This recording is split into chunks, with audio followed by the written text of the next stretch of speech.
आप तो स्वयं पहले दिन से यहाँ पर हैं। कहीं रौनक ख़त्म नहीं हुई, कहीं खुशहाली ख़त्म नहीं हुई, कहीं शांति ख़त्म नहीं हुई, ना प्रेम ख़त्म हुआ, तो रौनक ख़त्म नहीं हुई। ये प्रश्न थोड़ा सा पीड़ा कम हुए ना सर लोग तो, क्योंकि आपको पता है अगर आप किसानी से संबंध रखते हैं, ये समय वो है जिस समय गेहूं की कटाई चल रही है और इस समय मैक्सिमम किसान गेहूं की कटाई में है, बल्कि गाँवों में इस समय मजदूर भी नहीं मिल रहा।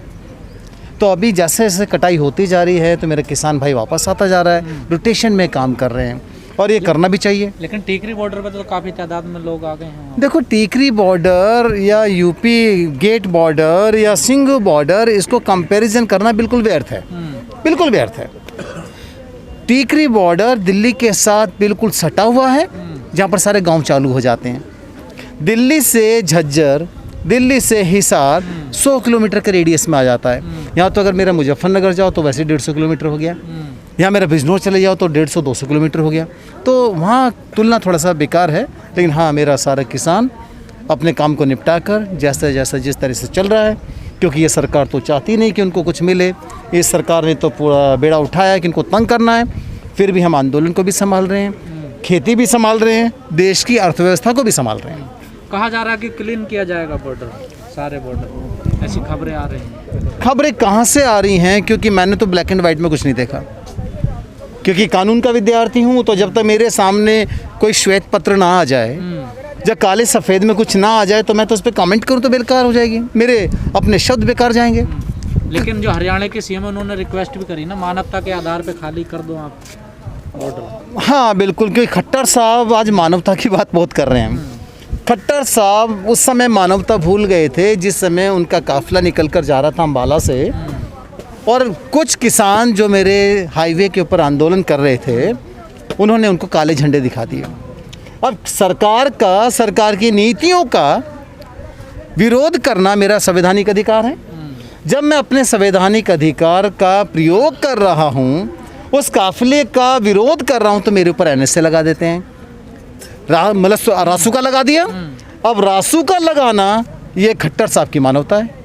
अब देख लीजिए कितने मानव प्रेमी हैं खट्टर साहब। लेकिन सर एक बात समझ में नहीं आती, किसान पहले कहते थे कि जो बीमारी चल रही है, महामारी चल रही है, वो हमें नहीं होगी। लेकिन अब कुछ पिछले दिनों से 2-4 दिन से सारे किसानों के मुंह पे मास्क आ गए हैं, सोशल डिस्टेंसिंग भी रख रहे हैं। क्या है वो, चित भी मेरी पट भी मेरी अंटा मेरे बाप का।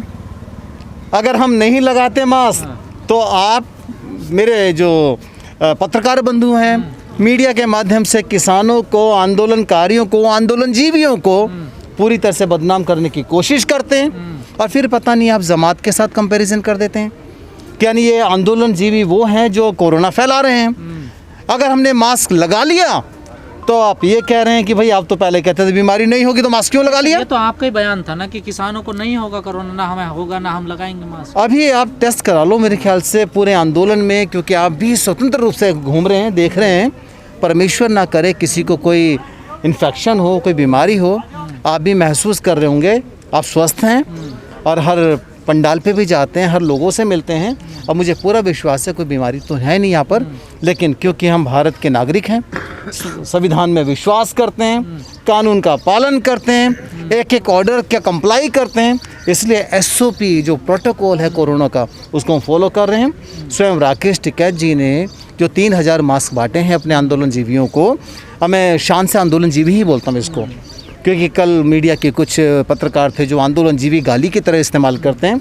लेकिन हाँ, हम आंदोलनजीवियों को जिस तरह से बांटे हम उसका पूरी तरह से पालन कर रहे हैं, और ये आदेश है हमारे शीर्ष नेतृत्व। राकेश टिकैत जी का आपने नाम लिया, अभी 2 दिन पहले एक यहाँ पर इफ्तार पार्टी हुई थी, उसको लेकर भी सवाल उठ रहे हैं, और राकेश टिकैत को सफाई देनी पड़ी इस चीज़ को लेकर। जिस समय इफ्तार पार्टी हुई, आपने अच्छा प्रश्न किया। सौभाग्य से इफ्तार पार्टी का संचालन मैंने किया, और क्यों ना करूं, क्या सवाल उठे। कुछ मीडिया, मुट्ठी भर मीडिया, उन्होंने इसको कहा कि ये राकेश टिकैत जी आंदोलनजीवी ये कोरोना की बीमारी बांट रहे हैं क्योंकि इफ्तार पार्टी कर रहे हैं। इन्होंने इफ्तार के ऊपर फोकस किया। आप जाके देखिए, ऊपर लंगर में खाना चलता है हमारा, लंगर में बैठ के खाते हैं, कभी कोई क्वेश्चन नहीं आया। लेकिन गाइडलाइंस फॉलो नहीं की गई ना, सारी गाइडलाइंस फॉलो की थी। आप बताइए कौन गले मिला था एक दूसरे के? हाथ किसने मिलाया? किसने नहीं मिलाया? वो कहते हैं किसी ने मास्क नहीं लगाया। भाई खाना खाते समय तो शायद ये प्रधानमंत्री जी ही मास्क लगाते होंगे। खाना खाते समय मास्क कौन लगाता है? सब लोग बैठे अपने प्रोटोकॉल को फॉलो कर रहे थे। ऐसा नहीं है, बिल्कुल बेकार है, ये द्वेष की भावना है इस सरकार की भी, क्योंकि इफ्तार नाम आ गया, इनके अंदर जो द्वेष की भावना है ना, बस यही हमारे देश का दुर्भाग्य है। सर आप लोग कह रहे हैं कि कोरोना की आड़ में, इस महामारी की आड़ में किसानों को टारगेट किया जा रहा है, कितनी सच्चाई है इसमें? नहीं, हम क्या कह रहे हैं, इसको तो सब देख रहे हैं। शाहीन बाग में क्या हुआ था? शाहीन बाग में जो मेरे विशेष धर्म के जो लोग बैठे हुए थे आंदोलन में, जो अपने संवैधानिक मांग कर रहे थे, जिस समय अचानक से कोरोना का ब्लास्ट हो जाता है और ये महामारी का विकराल रूप धारण कर लेती है, राष्ट्र हित में, जनहित में अपने शाहीन बाग को तुरंत हटा दिया। यानी 1 महीने 2 महीने पहले हमें आशंका थी कि अब ये कोरोना ब्लास्ट होगा, महामारी बढ़ेगी। कुछ टीवी चैनल सुबह से शुरू हो जाते हैं, आज दिल्ली में कोरोना का रिकॉर्ड टूटा, 3 लाख केस, 30,000 केस। अभी आप देखना और बढ़ेंगे, ये 2 मई तक तो बढ़ेंगे कम से कम, जब तक 5 राज्यों के चुनाव के परिणाम नहीं आ जाते। लेकिन मैं इसका शाहीन बाग जैसा डर है क्या आपको? डरते तो हम किसी के बाप से भी नहीं है भाई साहब। नेता बयान क्यों दे रहे हैं बार बार कि शाहीन बाग ना समझा जाएगा? शाहीन बाग ना समझे, जैसे शाहीन बाग में इन्होंने गलती करी थी ना, ऐसी गलती ना करें, क्योंकि वो धर्म विशेष था। यहाँ पर किसान है और किसान धर्म एक व्यक्तिगत, एक इंडिविजुअल रिलीजन नहीं है। नहीं सर, वो भी अपने अधिकारों के लिए लड़ रहे हैं, आप भी अधिकारों के लिए लड़ रहे हैं। हम अपने अधिकार के लिए नहीं लड़ रहे, हम देश के अधिकार के लिए लड़ रहे हैं। कोई भी किसान अपने लिए नहीं लड़ रहा। अगर मेरे पास 50 बीघा ज़मीन है तो मैं सक्षम हूँ, मुझे ज़रूरत नहीं है दिल्ली की सड़कों पे धक्के खाने की। मैं अगर लड़ रहा हूँ तो हर मजदूर के लिए लड़ रहा हूँ, मैं अगर लड़ रहा हूँ तो सबकी रोटी के लिए लड़ रहा हूँ। मुझे क्या ज़रूरत है लड़ने की? क्या ज़रूरत है? आप अगर अपनी पहचान के लिए लड़ते हैं तो आपकी व्यक्तिगत लड़ाई होती है, लेकिन जब आप देश के लिए लड़ते हैं, समाज के लिए लड़ते हैं, तो फिर आपकी व्यक्तिगत लड़ाई नहीं होती। वही तो कह रही है, आपने तो ठेका ले लिया ना हर चीज़ का किसानों ने। हाँ, ये बात तो बिल्कुल ठीक कह रहे हैं भाई, हम ठेकेदार तो हैं। हमने तो देश को चलाने का भी ठेका लिया। जिस समय आपने लॉकडाउन कर दिया था, उस समय भी देश की इकोनॉमी को अगर किसी ने चलाया तो मेरे किसानों ने चलाया, मेरे मजदूरों ने चलाया। प्राइमरी सेक्टर कभी पीछे बंद नहीं हुआ। किसान अपने खेत में काम करता रहा, उसको बेचारे को कोई कोरोना की बीमारी नहीं थी। आपने पूरे देश में लॉकडाउन कर दिया था, सारे जिस समय मजदूर पलायन कर रहे थे तो मेरा किसान उनको खाना खिला रहा था।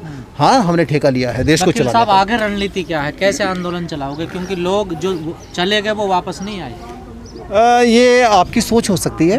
नहीं, सच्चाई दिख रही है ना बॉर्डर। सच, मैंने कहा ना, अभी गेहूं कट रहे हैं। आप एक काम कीजिए, मैं सारे अपने पत्रकार बंधुओं से रिक्वेस्ट करता हूँ, गाड़ी मैं मैनेज करूंगा, आप हमारे खेतों में चलिए, पूरा दिन आप देखना, मेरा मजदूर, मेरा किसान। आपके उस नारे का क्या हुआ कि जब तक बिल वापसी नहीं तो घर वापसी नहीं? तो घर वापसी कहाँ हो गई है? लोग तो जा रहे हैं घरों में। लोग जाने से आंदोलन खत्म हो जाते हैं। उस नारे का क्या हुआ? आंदोलन जा रहे हैं वापस। आंदोलन क्या संख्या बल पे चलता है? आंदोलन संख्या पे नहीं चलता, आंदोलन विचार पे चलता है। ये वैचारिक और मानसिक क्रांति है, तो यहाँ संख्या बल की आवश्यकता नहीं है।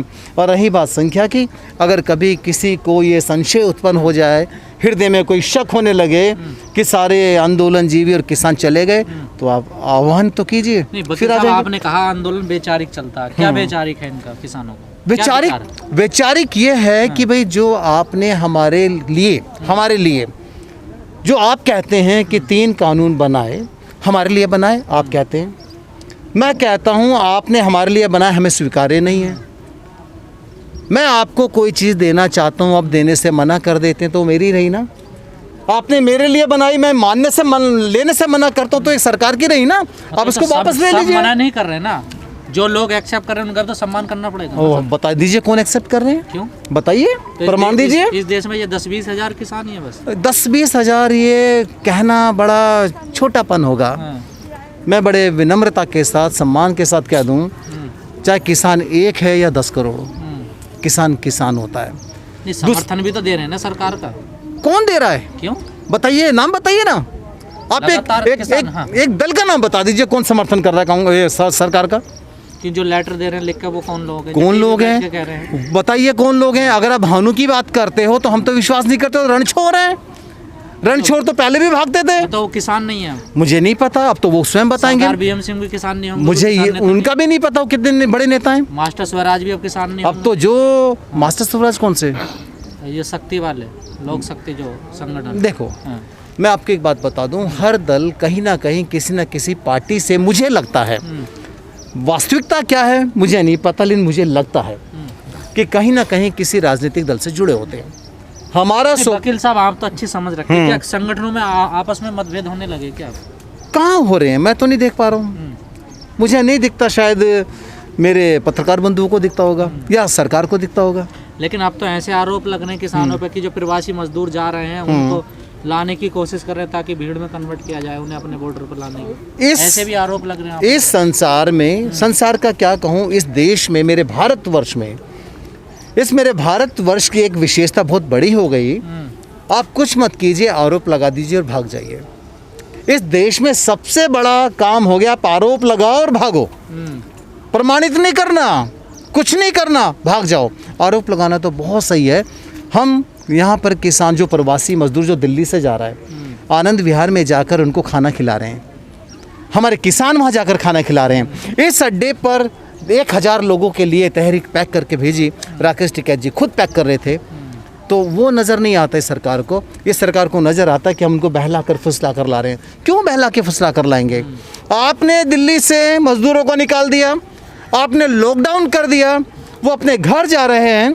घर जाते समय विश्राम में अगर 2 पल का खाना खा लिया, विश्राम कर लिया, तो इनको बहलाना फुसलाना है, ये कहना बिल्कुल गलत है। मैं इसका बिल्कुल समर्थन नहीं करता।